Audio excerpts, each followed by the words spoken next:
Ce premier chapitre, introduction au contrôle qualité, va nous permettre de faire quelques rappels de chimie, quelques rappels de première S, et d'introduire une notion de chimie que l'on verra plus tard dans l'année, à savoir les notions de dosage en chimie, que l'on va appliquer donc au contrôle qualité.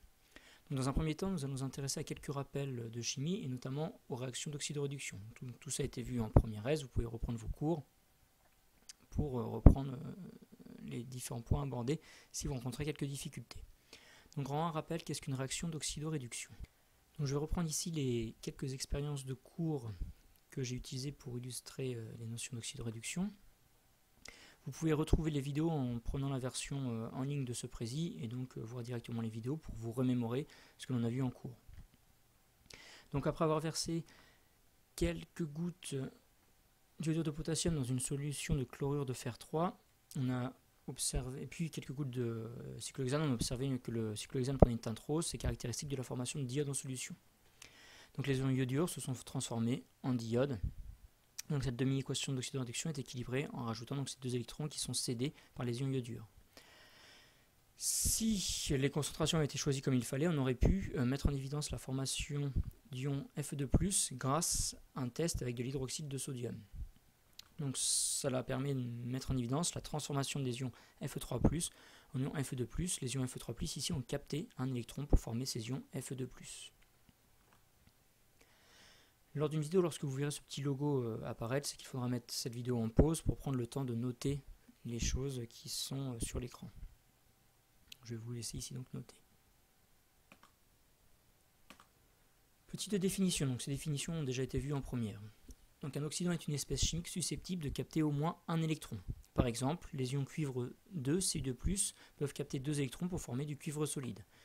Donc les électrons sont du côté des ions Cu2+, du côté des réactifs en quelque sorte. Ils sont donc captés par les ions Cu2+ pour former du cuivre solide.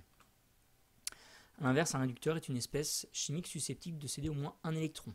Si l'on avait écrit la demi-équation du dessus dans l'autre sens, les ions cuivre se seraient transformés en ions Cu2+ en libérant cette fois deux électrons, cédant deux électrons. Le cuivre est donc un réducteur. Les ions Cu2+ sont l'ion Cu2+ est un oxydant, il peut capter des électrons. Et donc deux espèces chimiques sont dites conjuguées et forment un couple oxydant-réducteur, noté OX-RED, l'oxydant à gauche, la barre, le réducteur à droite, si elles peuvent être reliées par la demi-équation d'oxydoréduction. Oxydant plus N électrons donne le réducteur. Donc une réaction d'oxydoréduction est une réaction qui met en jeu un transfert d'électrons. Donc tout cela, ce sont des rappels. Je vous laisse donc prendre le temps de noter cela. Et un petit moyen mnémotechnique pour se rappeler ce qu'est un oxydant, ce qu'est un réducteur. Donc tout d'abord, pour éviter certaines confusions dans la suite de l'année, notamment avec les acides et les bases, la particule qui nous intéresse en oxydoréduction, c'est l'électron. Ici, vous verrez, accent aigu, vous verrez pourquoi. Donc l'électron, E comme électron. Ce E de réducteur, un réducteur est une espèce chimique qui perd des électrons. Et donc un oxydant est une espèce chimique qui gagne des électrons. Je vous laisse noter ça dans la marge de votre cahier. Donc ce moyen mnémotechnique. Dernier point à discuter, c'est la méthode qui permet d'établir l'équation d'une réaction d'oxydoréduction. Ça va se faire en plusieurs étapes. Dans un premier temps, il va falloir identifier les réactifs et les produits de la transformation. Ça doit toujours être fait dans cet ordre-là. On identifie les réactifs et les produits. Ça permettra ensuite d'écrire l'équation de la réaction comme il faut, dans le bon sens, etc. Ensuite, on établit les deux demi-équations. On verra ça un petit peu plus tard. Après, on écrit les demi-équations l'une au-dessus de l'autre. On multiplie chaque demi-équation par un coefficient afin d'équilibrer le nombre d'électrons. Et enfin, on combine les deux demi-équations afin d'obtenir l'équation de la réaction. L'équation de la réaction d'oxydoréduction ne doit surtout pas faire apparaître d'électrons. Je vous laisse noter cela.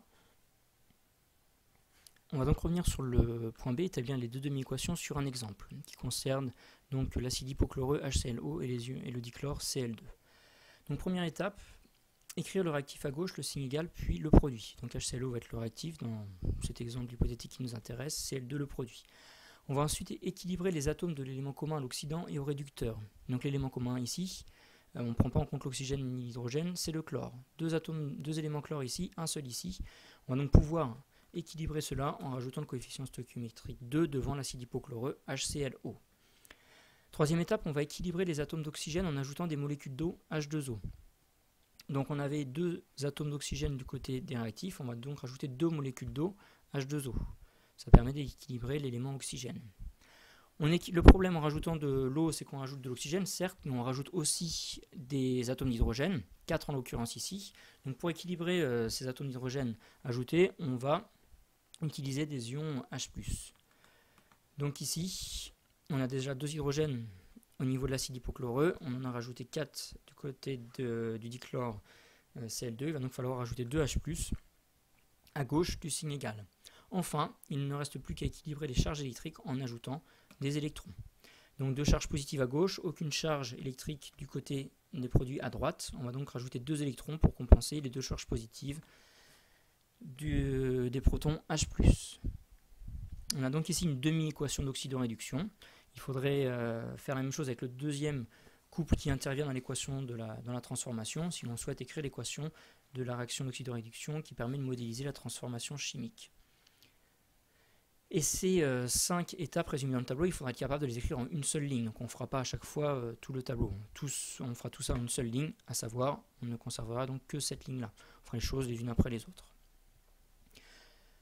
Donc je vous propose une petite application. Donc retrouver l'équation de la réaction entre les ions permanganate et les ions Fer2, Fe2+. On donne les couples MnO4- Mn2+, et Fe3+, Fe2+. Donc on souhaite écrire cette équation de réaction entre les ions Fe2+, et permanganate. On ne sait pas ici ce que sont les ions permanganate, sauf si vous vous en rappelez. Donc les ions Fe2+ apparaissent dans ce couple-là. On a un couple oxydant-réducteur. Donc Fe2+ étant un réducteur, il va réagir forcément avec un oxydant. Il y a une réaction d'oxydoréduction. Donc Fe2+ doit forcément réagir avec l'oxydant du couple MnO4- Mn2+. L'oxydant est donc MnO4-, donc les ions permanganates sont les ions MnO4-. On va donc souhaiter écrire l'équation de cette réaction. Donc je vous laisse mettre cette vidéo en pause, le temps d'essayer au brouillon de trouver l'équation de cette réaction d'oxydoréduction. Le corrigé va arriver juste après.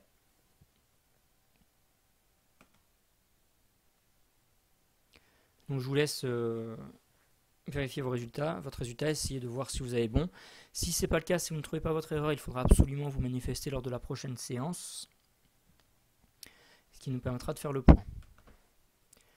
Donc après avoir noté ça, je vous laisse aller sur Edmodo pour répondre au quiz associé à cette première partie de ce chapitre de chimie.